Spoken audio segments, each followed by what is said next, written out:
नमस्ते सभी को। आज का हमारा टॉपिक रहेगा वचन।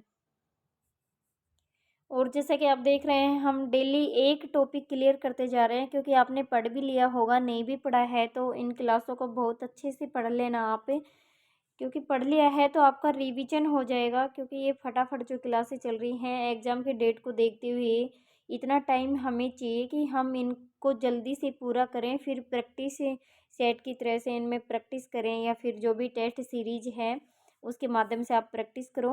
वैसे ऐप में भी हिंदी की जो है टेस्ट सीरीज लॉन्च की जा रही है, उसमें उन सभी प्रश्नों को संकलित किया गया है जो पिछले पेपर में आए हुए हैं या आने की संभावना है। तो आप उस टेस्ट सीरीज को ज़रूर ज्वाइन करें। तो आज का हमारा टॉपिक है वचन। वैसे वचन का अर्थ तो होता है कथन, किसी बात को कहना, ठीक है। लेकिन व्याकरण की भाषा में इसका अर्थ होता है संख्या। व्याकरण की भाषा में इसका अर्थ क्या होता है? संख्या। अर्थात किसी भी जो विकारी शब्द है उसकी संख्या का बोध जिन शब्दों से होता है वे वचन कहलाते हैं। संख्या का बोध कराने वाले शब्द क्या कहलाएंगे? विकारी शब्दों की संख्या का बोध कराने वाले शब्द वचन कहलाते हैं, ठीक है। वचन कहलाते हैं। जैसे किसी भी विकारी शब्द की एक संख्या होने का बोध हो कि संख्या एक है, तो एक वचन हो जाएगा। और एक से अधिक है, एक से अधिक के लिए क्या हो जाएगा? बहुवचन।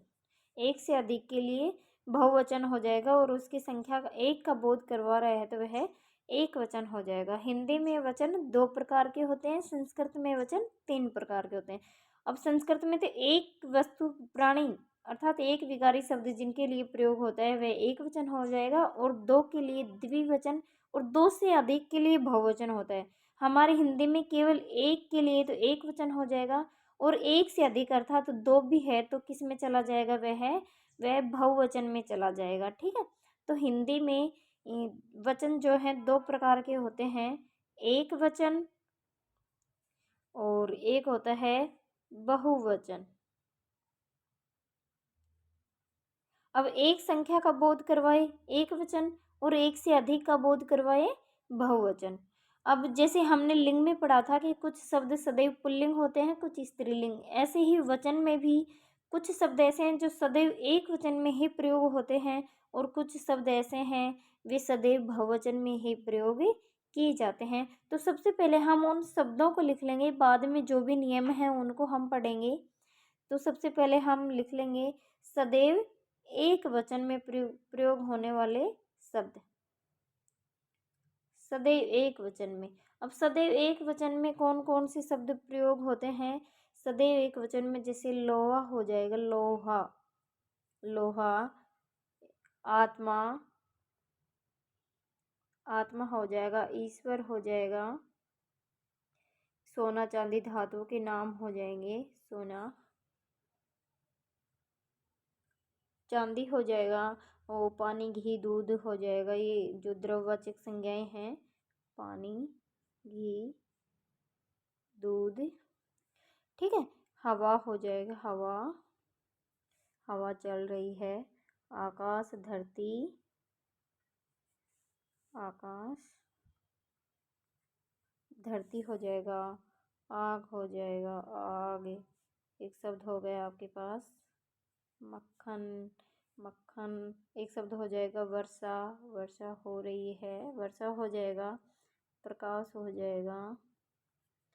और भी आते हैं, जैसे समूहवाचक संज्ञाओं के अंतर्गत कुछ शब्द आते हैं, जैसे जनता हो जाएगा, जनता, जनता, प्रजा। जनता और प्रजा में बहुत सारे लोग होते हैं, लेकिन एक वचन में प्रयोग होता है, सदैव एक वचन शब्द जनता है। प्रजा, जैसे पुलिस, पुलिस हो गया। भक्ति हो गया, भक्ति, भक्ति शब्द हो गया। जैसे कुछ ये सत्य और झूठ हो गए, सत्य झूठ धातु के नाम, जैसे स्टील हो गया। भाववाचक संज्ञा में भी जैसे आ जाएगा, मिठास हो गया, प्रेम हो गया, मोह हो गया। ये सब एक वचन होते हैं। जैसे सामान शब्द हो गया, सामान, सामान। जैसे ताश हो गया, ताश, ठीक है। सहायता, सहायता शब्द हो गया, तेल हो गया, क्रोध, क्रोध भी एक वचन होता है, क्षमा, ये शब्द किस में आ जाएंगे? ये सब नित्य एक वचन में प्रयुक्त होते हैं। और भी कुछ शब्द हैं जो हम इनके नियम पढ़ेंगे तब पढ़ लेंगे। ये कुछ विशेष रूप से जो शब्द एग्जामों में आते रहते हैं, ये इम्पोर्टेंट हैं, उनको मैंने यहाँ पे लिखवा दिया है। और अब लिखेंगे कुछ शब्द ऐसे जो हमेशा बहुवचन में प्रयुक्त होते हैं, सदैव बहुवचन में प्रयुक्त होने वाले शब्द। ठीक है, सदैव बहुवचन में, जैसे दर्शन हो गए। कुछ शब्द तो आपको बहुत अच्छे से रटे हुए होंगे, जैसे हस्ताक्षर, प्राण, आंसू, आंसू, ये शब्द तो आपके सभी के रटे हुए हैं। जैसे दाम हो गया, दाम बढ़ गए हैं। रोंगटे हो गया, रोंगटे खड़े हो गए हैं। ठीक है, रोम रोम, लोग, भी लोग झगड़ रहे हैं, लोग जा रहे हैं। और जो समय सूचक है, बजे, बजे बहुवचन होता है। बाल भी बहुवचन होता है, बाल टूट गए, नहीं बाल टूट गए, झड़ गए, जो भी है। रोम हो जाएगा, रोम, रोम हो जाएगा। नेत्र, नेत्र बहुवचन होता है। उसके तेवर तो देखो। ठीक है, तेवर बिगड़े हुए हैं। होश, होश जो शब्द है नित्य बहुवचन शब्द है। जैसे हो गया क्रियाकलाप शब्द हो गया। क्रियाकलाप शब्द बहुवचन में प्रयुक्त होता है। अनेक, ये तो नाम से ही जैसे आपको पता चल रहा है। और भी बहुत सारे शब्द हैं, जैसे एक शब्द हो जाएगा भाग्य, भाग्य बहुवचन में प्रयुक्त होता है। आदरणीय शब्द भी, आदरणीय, वैसे भी हम अपने से बड़ों के लिए जो सम्मान सूचक जो शब्द होते हैं वे बहुवचन में ही प्रयुक्त होते हैं। जैसे दादाजी आ रहे हैं, क्रिया भी बहुवचन की होगी। दादाजी एक ही हैं लेकिन आ रहे हैं, हम सम्मान देने के लिए बहुवचन का प्रयोग करते हैं। वो हम नियमों में आगे पढ़ लेंगे। जैसे एक शब्द और याद आ गया मुझे, समाचार है, बहुवचन में आ जाएगा। जैसे हाल चाल है, हाल चाल, ये भी आपका क्या है, बहुवचन में प्रयुक्त होता है, हाल चाल। ठीक है, तो ये कुछ ऐसे शब्द हैं जो सदैव बहुवचन में प्रयोग किए जाते हैं। अब हम देखते हैं इनके कुछ नियम, किस तरह से एक वचन और बहुवचन की हम पहचान कर सकते हैं। तो ये जो PDF आपको हमेशा मिलती है,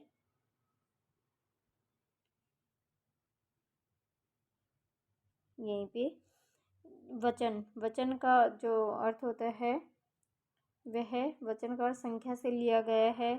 और जिसमें विकारी शब्दों की संख्या का बोध होता है वचन कहे जाते हैं। और वचन दो प्रकार के होते हैं, एक वचन, बहुवचन। ठीक है, एक संख्या विकारी शब्द की एक संख्या का बोध करवाए एक वचन, और विकारी शब्दों के एक से अधिक संख्या का बोध करवाए बहुवचन। अब यहाँ पे कुछ शब्द दिए गए हैं एक वचन के, जैसे भरत, ठीक है, लड़का, मेरा, काला, जाता है। अब जाता है ये क्रिया एक वचन की है, ये एक सदैव एक वचन में ही प्रयुक्त होते हैं। अभी इनको ही हम बहुवचन में बनाएंगे तो ठीक है, लड़के हो गया, मेरे हो गया, जाते हैं हो गया।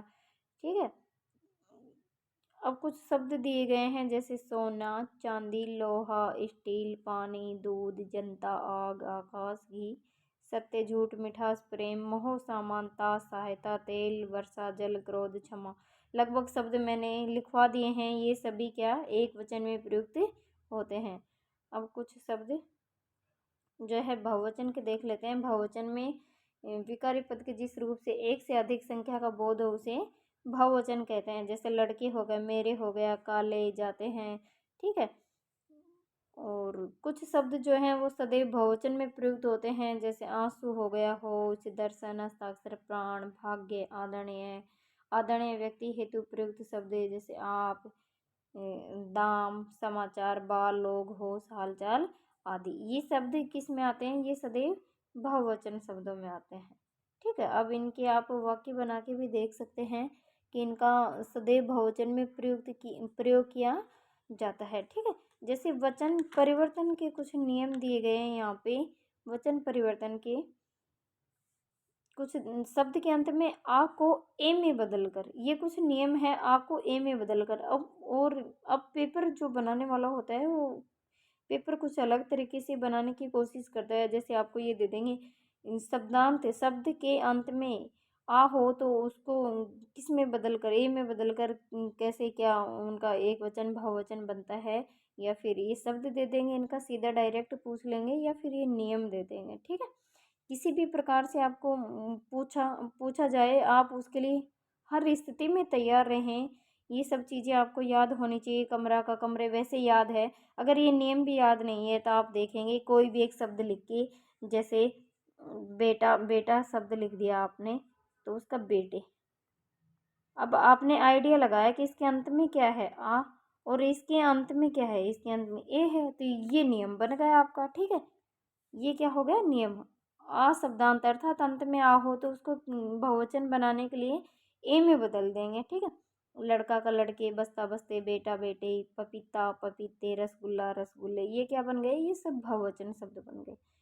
कुछ और नियम हैं, जैसे शब्द के अंत में ए हो तो उसको ए में बदल दें। पुस्तक को जैसे पुस्तकें। अब ये जो शब्द है ये क्या है, ये अनुनासिक शब्द है। इसको और थोड़ा सा देख लें, अनुनासिक शब्द है। अब अनुनासिक शब्द बिना मात्राएं वाले शब्द में तो ये चंद्र बिंदु लगती है, और मात्रा वाले शब्दों के ऊपर ये एक बिंदु के रूप में लगती है। जैसे आँख, ये तो बिना मात्रा, ऊपर कोई मात्रा नहीं है तो चंद्र बिंदु का प्रयोग हो रहा है। और पुस्तकें, यहाँ पे मात्रा है तो ये इसका काम कर रहा है तो क्या ये अनुनासिक है। अब यहाँ पे एक प्रश्न और बनता है वर्णमाला का, निम्नलिखित शब्दों में किसमें अनुस्वार का प्रयोग नहीं हुआ है। अनुस्वार, अब किसी किसी शब्दों में तो ये अनुस्वार दे देंगे, जैसे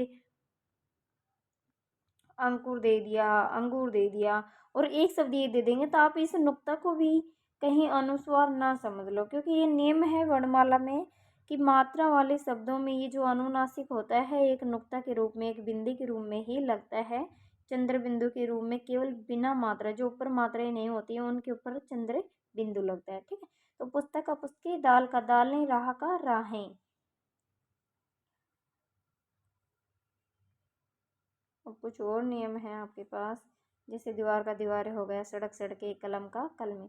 अब शब्द के अंत में आ हो तो उसको ए में बदलेंगे, आ को ए में। बाला का बालाएं, कविता कविताएं, कथा कथाएं। अगला नियम है ई शब्द प्रत्यान, जो शब्दांत वाले शब्द हैं उनमें इयाँ लगा देंगे।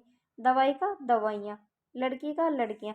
अब इतना ध्यान रखना है कि जैसे लड़की जो शब्द है उसके अंत में जो बड़ी ई की मात्रा है, बड़ी ई की मात्रा, ये जो दीर्घ स्वर है वह लघु बन जाता है, लघु स्वर में प्रयोग होता है बहुवचन बनाने से। जैसे लड़की, बड़ी ई किस में बदल गई, छोटी में बदल जाती है। दवाइयाँ में ये जो बड़ी ई है किस में बदल गई, छोटी में। नदियाँ में बड़ी ई, छोटी में। तो ये ध्यान रखना है, क्योंकि दवाइयाँ शब्द शुद्ध अशुद्ध में भी पूछ लेंगे आपको, इस तरह से भी लिखा आएगा और इस तरह का भी। तो शुद्ध ये होता है, ये शुद्ध नहीं होता है, क्योंकि नियम के अकॉर्डिंग जो यहाँ प्रत्यय लगाने से जो बड़ी ई की मात्रा है, दीर्घ स्वर है, वह लघु स्वर में बदल जाता है। ठीक है, जैसे यहाँ पे स्त्री देखो, यहाँ पे स्त्री छोटे त्री में बदल गई है।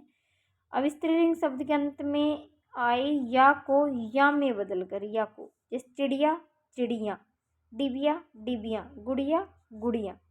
ठीक है, इन शब्दों में किसका प्रयोग हुआ है, इस या की जगह किस में, या में अनुस्वार लग रहा है, केवल अनुस्वार का प्रयोग होता है चिड़िया डिबिया गुड़िया आदि शब्दों में। अगला नियम है स्त्रीलिंग शब्द के अंत में आए ऊ को ऊ के साथ ए लगाकर, जैसे वधु वधवें, वस्तु वस्तुएं, बहु बहुएं।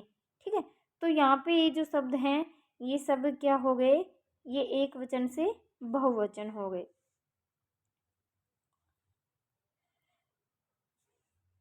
अगला नियम है ईश्वरांत। इन स्वरों से अंत वाले जो शब्द हैं, शब्द के अंत में अगर ई और ई स्वर हो तो उनमें यो लगाकर ई की मात्रा को ई में बदल देते हैं।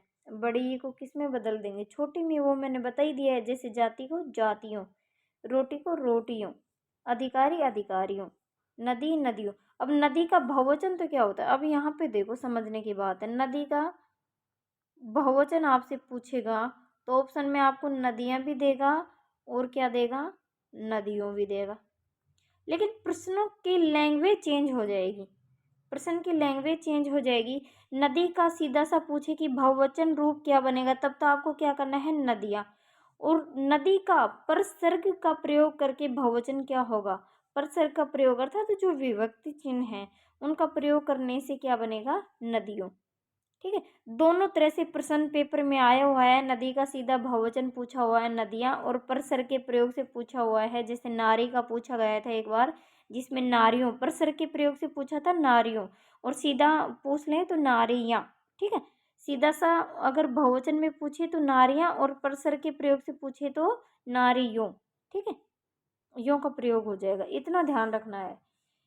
अगला है एक वचन शब्द के साथ जन गण वर्ग वृंद हर मंडल परिषद आदि लगाकर क्या बनाए जाते हैं? बहुवचन शब्द बनाए जाते हैं। जैसे गुरु, एक वचन में गुरु जन जोड़ दे तो बहुत सारे गुरु हो गए। ठीक है, अध्यापक एक संख्या का बोध करवा रहे हैं, और अध्यापक गण अर्थात सभी जो शिक्षक हो गए उन सब का बोध करवाएंगे। लेखक एक का बोध करवा रहा है, और लेखक वृंद बहुत सारे लेखकों का बोध हो रहा है। युवा एक का, और युवा वर्ग युवा जितने भी युवा लोग हैं उनके पूरे समूह का बोध करवा रहा है, तो बहुवचन हो गया। इसी प्रकार ये शब्द एक वचन से किस में परिवर्तित हो गए? बहुवचन में। अब कुछ विशेष यहाँ पे दिया गया है किस प्रकार से क्या करना है। जैसे संबोधन शब्दों में ओ न लगाकर ओ की मात्रा का प्रयोग करना चाहिए। जैसे बहनों, मित्रों, बच्चों, साथियों, ये क्या है? ये जो है नुक्ता, ये नहीं लगानी चाहिए। और पारिवारिक संबंधों के वाचक आकारांत देशज शब्द भी बहुवचन में प्राय यथावती रहते हैं। जैसे चाचा न कि चाचे, अभी ये आपको पता चल ही गया है। जैसे माता न कि माते, दादा न कि दादे, बाबा बाबे नहीं होगा।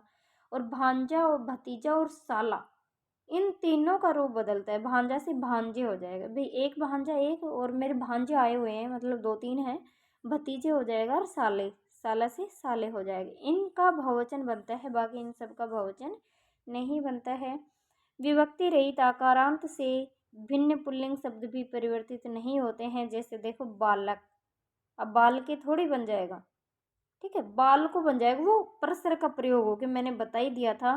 फूल का फूल ही नहीं बनेगा, लेकिन परसर के प्रयोग से फूलों बन जाएगा। ठीक है, अतिथि अतिथियों बन जाएगा परसर के प्रयोग से। हाथी का हाथियों बन जाएगा। व्यक्ति का व्यक्तियों, कवियों, आदमियों, सन्यासियों, साधुओं, पशुओं, जंतुओं, डाकुओं, उल्लुओं, लड्डुओं। ठीक है, इस प्रकार से परसर के प्रयोग से इनका बहुवचन बनता है। इनका सीधा सा बहुवचन नहीं बनता है। यहाँ पे लिखा भी हुआ है, विभक्ति रहित आकारांत से भिन्न पुल्लिंग शब्द कभी भी परिवर्तित नहीं होते हैं। समझ गए? विदेशी शब्दों के हिंदी में बहुवचन हिंदी भाषा के व्याकरण के अनुसार बनाए जाने चाहिए। जैसे स्कूल से स्कूलें, न कि स्कूल से। कागज से कागजों, न कि कागजात। ठीक है, ये कुछ नियम दिए गए हैं। और भगवान के लिए या निकटता सूचित करने के लिए तू का प्रयोग किया जाता है। जैसे हे ईश्वर, तू बड़ा दयालु है। ठीक है, समीपता के लिए वैसे ये मैंने ये टेस्ट सीरीज में ऐसा क्वेश्चन डाल भी रखा है। तू सर्वनाम सर्वनाम शब्दों में डाल रखा है कि तू सर्वनाम शब्द का प्रयोग किन के लिए नहीं होता है। तो वहाँ से आपको बहुत अच्छे से समझ में आ जाएगा इसका प्रयोग कहाँ पे किस तरह से होता है।